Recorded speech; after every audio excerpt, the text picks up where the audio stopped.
Hello everyone, welcome to Math Science YouTube channel. In this class we will discuss about effect of oxidation reactions in everyday life. तो first question वो हुआ कि sir what is called oxidation reactions. Okay, तो previous class we have done oxidation reactions and reduction reactions. तो previous class के अंदर हम देख चुके हैं कि ऑक्सीडेशन रिएक्शन किसे बोलते हैं और रिडक्शन रिएक्शन किसे बोलते हैं. तो ऑक्सीडेशन रिएक्शंस की डेफिनेशन थी कि the additions of oxygens to a substance that is called oxidation reactions. तो जो भी सब्सटेंस के अंदर ऑक्सीजन ऐड होते हैं उसे बोलते हैं ऑक्सीडेशन रिएक्शंस, और जो भी सब्सटेंस के अंदर से हाइड्रोजन रिमूव होता है तो उसे भी बोलते हैं ऑक्सीडेशन रिएक्शंस. तो ऑक्सीडेशन रिएक्शंस को हमने completely with example previous class के अंदर डन कर दिया था. तो इस सेशन के अंदर उसकी इफेक्ट देखनी है, यानी एवरीडे लाइफ में वो कौन किस तरह से इफेक्ट कर रहा है. ओके, तो चलो देखते हैं effect. Oxidation has damaging effect. Oxidation एक कैसी इफेक्ट है? डैमेजिंग इफेक्ट है. तो damaging effect on metal, metal को डैमेज करती है. Has well has food. Okay, तो फूड और मेटल को वो डैमेज करती है. Listen, oxidation has damaging effect on metal as well has food. तो फूड और मेटल दोनों को डैमेज करती है. वो मेटल को डैमेज करती है और फूड को रेंसिड करती है, यानी बिगाड़ देती है. तो ये दोनों इफेक्ट हो रही है ऑक्सीडेशन थ्रू. ओके, तो रेगुलर लाइफ में यानी एवरीडे लाइफ में ये दोनों इफेक्ट मोस्ट इंपॉर्टेंस है. ओके, और होती रहती है. डैमेजिंग इफेक्ट यानी metal as well as food. There are two common effect of oxidation reactions which we observe in daily. Okay, और जो डेली हम ऑब्जर्व करते हैं वैसी टू इफेक्ट है. ओके, तो first one is that corrosion of metal और second one is that rancidity. तो फर्स्ट है कोरोजन ऑफ मेटल. तो मेटल को कोरोड होते हुए आपने कई बार देखा होगा. वो भी एक टाइप की ऑक्सीडेशन रिएक्शंस है जो मेटल को डैमेज करती है. और सेकंड है रेंसिडिटी. तो आपने अपनी रेगुलर लाइफ में कई सारे फूड को रेंसिड होते हुए देखा होगा. ओके, रेंसिड किसे बोलते हैं? कोई भी फूड मटेरियल का टेस्ट या तो ऑर्डर, उसका टेस्ट या तो ऑर्डर क्या हो जाता है? स्पॉइल हो जाता है, तो जिसे बोलते हैं रेंसिड. ओके, तो रेंसिड हो गया वैसा बोल सकते हैं, और इस प्रोसेस को बोलते हैं रेंसिडिटी. तो ये रेगुलर लाइफ की प्रोसेस है. ओके, यानी डेली लाइफ में ये प्रोसेस मोस्ट ऑफ होती रहती है, रिपीट. ओके, फर्स्ट प्रोसेस है ऑक्सीडेशन इफेक्ट की, कोरोजन ऑफ मेटल, और सेकंड है रेंसिडिटी. तो first we have to start corrosion of metal. तो आप देख रहे हो कोरोजन ऑफ मेटल. ओके, तो कोरोजन ऑफ मेटल किससे बोलेंगे? During the corrosion of iron. मैंने एक यहाँ आयरन प्लेट ली हुई है. ओके, आयरन का एक थोड़ा सा पार्ट जो रस्ट के हिसाब से कोरोड हो गया है, जो मैंने यहाँ इंडिकेट किया हुआ है, आप देख सकते हो स्टूडेंट्स. तो during the corrosion of iron, जिसे बोलते हैं rusting of iron. Okay, iron metal is oxidise. Iron metal क्या होती है? ऑक्सीडाइज होती है. सपोज कि जब कोई भी आयरन प्लेट को आप एटमॉस्फेयर में ऐसे ही ओपन रखोगे तो एटमॉस्फेयर की एयर और डस्ट पार्टिकल्स वो आयरन प्लेट पे आ जाएंगे और उसके साथ रिएक्शन करेंगे, और वो रिएक्शंस होगी ऑक्सीडेशन रिएक्शंस. ओके, तो ये मेटल की प्लेट जो है वो ऑक्सीडाइज हो रही है. ओके, यानी आयरन की प्लेट ऑक्सीडाइज होगी, तो यहाँ वो रिएक्शंस मैंने अच्छी तरह से इंडिकेट की हुई है. ओके, तो देख सकते हैं कि oxidise by the oxygens of air in the presence of water. तो वाटर की प्रेजेंस में वो ऑक्सीजन के साथ रिएक्शंस करेगा. ओके, यानी प्रेजेंस ऑफ वाटर यानी moistures to form hydrate ion. Okay, जो फॉर्म करेगा hydrate ion. Okay, hydrate iron oxide जो फॉर्म करेगा हाइड्रेट आयरन ऑक्साइड. हाइड्रेट का मीनिंग होता है, हाइड्रेट का मीनिंग होगा यहाँ वाटर. ओके, वाटर वाला सॉल्यूशन, जो भी सॉल्यूशन वाटर में प्रिपेयर होता है उसे हाइड्रेट लगाओ तो भी चलेगा. ओके, यानी हाइड्रस आयरन ऑक्साइड प्रेजेंट होता है. ओके, जो प्रोड्यूस होता है, जिसे बोलते हैं रस्ट. जिसे क्या बोलते हैं? रस्ट बोलते हैं सिंपली. तो देखते हो रिएक्शंस को. सपोज कि आप देख रहे हो, आपके सामने दिखाई दे रही है, you can see that one iron plate. Okay, आप एक आयरन प्लेट को देख रहे हो जिसका फॉर्मूला है Fe. ओके, जब वो आयरन प्लेट को एटमोस्फियर में आप ओपन रखोगे तब वो एटमोस्फियर के यानी एयर के साथ, एटमॉस्फेयर में जो एयर होती है वो एयर के अंदर ऑक्सीजन के साथ वो रिएक्शन करेगी, क्योंकि oxygen is a more reactive gas. वो किसी भी चीज़ के साथ तुरंत ही रिएक्शंस कर लेता है क्योंकि वो मोर रिएक्टिव गैस है. तो आयरन प्लेट एटमॉस्फेयर के ऑक्सीजन के साथ रिएक्ट करेगी और वो रिएक्शन होगी प्रेजेंस ऑफ वाटर में. ओके, यानी आपको पता होगा कि एटमॉस्फेयर में कई सारे ह्यूमिडिटी वाला एटमॉस्फेयर है, तो ह्यूमिडिटी के अंदर कई सारे वाटर ड्रॉपलेट यानी मॉइस्चर्स प्रेजेंट होते हैं जो भी वो आयरन प्लेट के साथ रिएक्ट करेंगे, लेकिन वो कितनी अमाउंट में वाटर होता है वो हमें पता नहीं है, इसीलिए यहाँ हमने वो अमाउंट फिक्स कर दी है XH2O। क्या कर दिए? XH2O।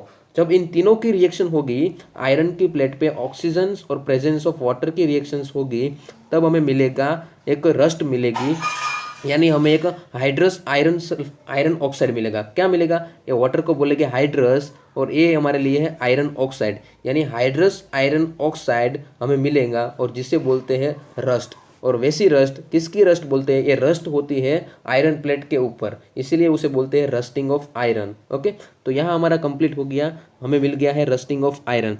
जब कोई भी आयरन प्लेट कोरोड होती है तो उसका फॉर्मूला होता है rusting of iron Fe2O3 into XH2O, और बाद में इक्वेशन को आपको बैलेंस कर देना है। ओके, तो कंप्लीट हुआ यहाँ कोरोजन ऑफ मेटल। तो ये इफेक्ट है कोरोजन वाली इफेक्ट। जब भी कोई मेटल प्लेट को एटमॉस्फेयर में ओपन रखते हैं तो उसमें प्रेजेंस ऑफ वाटर में ऑक्सीजन के साथ रिएक्शंस होती है और वो मेटल क्या होती है? कोरोड हो जाती है, जिसका फॉर्मूला यहाँ आयरन का फॉर्मूला के हिसाब से देख सकते हो Fe2O3 इंटू XH2O, जिसे बोलते हैं ferric oxide, hydrous ferric oxide, जिसे क्या बोलते हैं? हाइड्रस फेरिक ऑक्साइड, जिसका केमिकल नेम है हाइड्रस फेरिक ऑक्साइड और जिसका कॉमन नेम है rusting of iron Fe2O3 into XH2O। तो ए फर्स्ट इफेक्ट थी कोरोजन ऑफ मेटल। अब ए इफेक्ट से क्या होगा? ए इफेक्ट से मेटल डैमेज होगी, पूरी मेटल जो है वीक हो जाएगी, जो देखते हैं नेक्स्ट स्लाइड के अंदर। आप देख सकते हो स्टूडेंट्स कि कोरोजन की इफेक्ट की वजह से मेटल पूरी क्या हो जाएगी? मेटल पूरी वीक हो जाएगी, क्योंकि मेटल जब डैमेज होती है, वीक हो जाती है, जब भी उस पर कोई हैमरिंग करेंगे तो वो इजिली ब्रोक डाउन हो जाएगी। देखते हैं, corrosion weakness the iron and steel object. Corrosion से आयरन और स्टील मेटल वीक हो जाती है, यानी एक टाइप की वीकनेस आ जाती है। Okay, and structures such as rollings, car bodies, bridge and ships etcetera and cut short their life. Okay, जब वो कोरोड हो जाते हैं तब उसकी लाइफ शॉर्ट हो जाती है। ओके, कभी भी वो टूट सकते हैं, लेकिन उसके प्रिवेंशन भी है। उससे प्रिवेंट करने के लिए, मेटल को कोरोजन से प्रिवेंट करने के लिए हमें क्या करना चाहिए? मेटल को हमें पेंट करना चाहिए। जब भी हम मेटल को रेगुलर लाइफ में ओके थोड़े थोड़े टाइम के डिस्टेंस पे पेंट करते रहेंगे तो वो मेटल कोरोड होगी नहीं। जब मेटल कोरोड नहीं होगी तो उसके अंदर कोई भी टाइप की वीकनेस आएगी नहीं, वो इजीली ब्रोक डाउन हो सकती नहीं। तो ये इसके प्रिवेंशन है, मेटल को हमें पेंट करनी चाहिए जिसके हिसाब से वो कोरोड होने से बच सके। ओके, तो ये थी फर्स्ट इफेक्ट, जो ऑक्सीडेशन इफेक्ट थी। फर्स्ट ऑक्सीडेशन इफेक्ट हमारी कंप्लीट हो चुकी है, कोरोजन ऑफ मेटल और उसके प्रिवेंशन। ओके, तो सेकंड है रेंसिडिटी। सेकंड हमारे लिए क्या है? रेंसिडिटी। तो चलो आओ रेंसिडिटी का मीनिंग समझते हैं। तो what is meaning of rancidity? तो आप देख सकते हो ये डेफिनेशन थ्रू। ओके, मैंने अच्छी तरह से डिफाइन किया है कि when the fats and oil present in food. तो मोस्ट ऑफ आप जो फूड खा रहे हो उसके अंदर ऑयल और फैट प्रेजेंट होते हैं। ओके, तो when the fats and oil present in food material get oxidised by the oxygens. Okay, वो फैट्स और ऑयल कंटेनिंग फूड जो है वो ऑक्सीजन से ऑक्सीडाइज होते हैं। Their oxidation product have unpleasant smell और टेस्ट। जब भी वो फैट्स और ऑयल का ऑक्सीडेशन होता है और वो ऑक्सीडाइज होते हैं, ओके, तब उसके अंदर की जो स्मेल है और टेस्ट है वो क्या हो जाते हैं? अनप्लीजेंट हो जाता है। जब उसके अंदर की टेस्ट और स्मेल अनप्लीजेंट हो जाते हैं तब वो सब्सटेंस क्या होते हैं? बिगड़ जाते हैं, जिसे बोलते हैं रैंसिड, जिसे बोलते हैं रैंसिड सब्सटेंस। तो इसीलिए ये प्रोसेस को बोलेंगे रैंसिडिटी। लेकिन ये प्रोसेस किसके थ्रू हो रही है? Oxidation through. ओके, तो इसीलिए सेकंड इफेक्ट को भी हम बोलेंगे ऑक्सीडेशन इफेक्ट। तो सेकंड इफेक्ट है ऑक्सीडेशन इफेक्ट यानी रेंसिडिटी। ओके, तो रेंसिडिटी कोई भी फूड को क्या करेगी? कोई भी फूड के टेस्ट और स्मेल को अनप्लीजेंट कर देगी थ्रू ऑक्सीडेशंस। ओके, चलो देखते हैं, उसके भी कई सारे प्रिवेंशन है। ओके, तो फर्स्ट देख सकते हैं आप students, rancidity can be prevented by adding antioxidant substance. जब भी हम कोई भी सब्सटेंस के अंदर एंटीऑक्सीडेंट सब्सटेंस ऐड करेंगे तो रेंसिडिटी से उसे प्रिवेंट कर सकेंगे। टू फूड कंटेनिंग फैट और ऑयल। तो फैट और ऑयल कंटेनिंग जो भी फूड है उसके अंदर हमें क्या ऐड करना है, उसके अंदर हमें ऐड करना है एंटीऑक्सीडेंट सब्सटेंस। जब हम एंटीऑक्सीडेंट सब्सटेंस ऐड करेंगे तो फूड को रैंसिड होने से हम प्रिवेंट कर सकेंगे। तो देखते हैं, वैसे 2 एंटीऑक्सीडेंट सब्सटेंस हमारे पास प्रेजेंट है।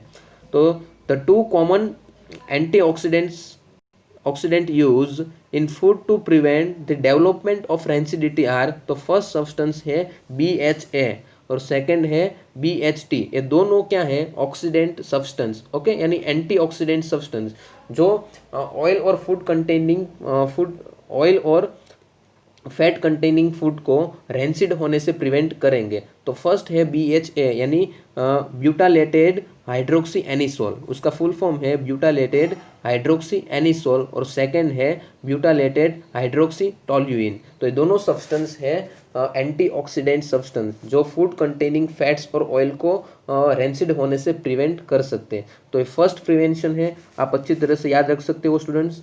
और सेकंड जो हमारी टेक्स्ट बुक में दिया हुआ है, ए सपोज कि नाइट्रोजन गैस, कोई भी फूड पैकेज जो होगा उसके अंदर हम फिल करेंगे नाइट्रोजन गैस को, क्योंकि नाइट्रोजन गैस को इसीलिए फिल करेंगे क्योंकि nitrogen gas is also antioxidant substance, वो भी एक एंटीऑक्सीडेंट सब्सटेंस है, वो भी कोई भी फूड को रेंसिड होने से प्रिवेंट करेगा। तो देखते हैं, rancidity can be prevented by packaging fats and oil containing food. जो भी फैट और ऑयल कंटेनिंग फूड पैकेज किए जाते हैं तो वो पैकेजिंग के अंदर एक गैस फिल किया जाता है और वो गैस होता है नाइट्रोजन गैस। लेकिन हाँ, अगर हमने कोई गैस फिल नहीं किया तो उसके साथ ऑक्सीजन की रिएक्शन हो जाएगी और वो फूड क्या हो जाएगी, रेंसिड हो जाएंगे, क्योंकि वो आपको पता है कि फैट और ऑयल कंटेनिंग जो फूड है वो ऑक्सीजन के साथ तुरंत ही रिएक्शन कर लेते हैं और वो ऑक्सीडाइज हो जाते हैं, और ऑक्सीडाइज होने के बाद उसका स्मेल और टेस्ट अनप्लीजेंट हो जाएंगे और बाद में वो रैंसिड हो जाएंगे। अगर रैंसिड होने से प्रिवेंट करना है तो पैकेज के अंदर हमें फिल करना होगा नाइट्रोजन गैस। क्यों nitrogen gas? Because nitrogen gas is a non reactive gas, because nitrogen gas is a non reactive gas. इसे नोबल गैसेस भी बोले जाते हैं और इनर्ट गैस भी बोला जाता है, ओके। इसीलिए वो नॉन रिएक्टिव गैस है, वो कोई भी फैट्स और ऑयल कंटेनिंग फूड के साथ रिएक्शन करेगा नहीं, और इसे इजीली प्रिजर्व रखेगा, ओके। तो when the package in surrounded by unreactive gas, वो क्या है, नॉन रिएक्टिव गैस यानी अनरिएक्टिव गैस है। Unreactive gas nitrogen, there is no oxygen to cause it oxidations and make it rancid. And last point is that the manufacturers of potato chips, जहाँ potato chips manufactures होती है, fill the plastic bag containing chips with nitrogen gas। तो potato chips जो उसका packaging जहाँ होता है वहाँ वो पैकेजिंग के अंदर नाइट्रोजन गैस को फिल किया जाता है। क्यों? क्योंकि वो पोटैटो चिप्स अच्छी तरह से लॉन्ग टाइम के लिए प्रिजर्व रह सके और रैंसिड ना हो, ओके। तो ये थी हमारे रैंसिडिटी की प्रिवेंटेड, ओके। तो दोनों प्रिवेंटेड थियरी आपको अच्छी तरह से याद रखनी है, ओके। चलो, तो उम्मीद रखता हूँ कि सभी स्टूडेंट्स को इफेक्ट ऑफ ऑक्सीडेशंस अच्छी तरह से समझ में आ गए और उसके प्रिवेंशन भी अच्छी तरह से समझ में आ गए होंगे, ओके। तो यहाँ हमारे सेशन को फिनिश करते हैं, यहाँ हमारा फाइनली चैप्टर फिनिश होता है। Thank you very much watching this video.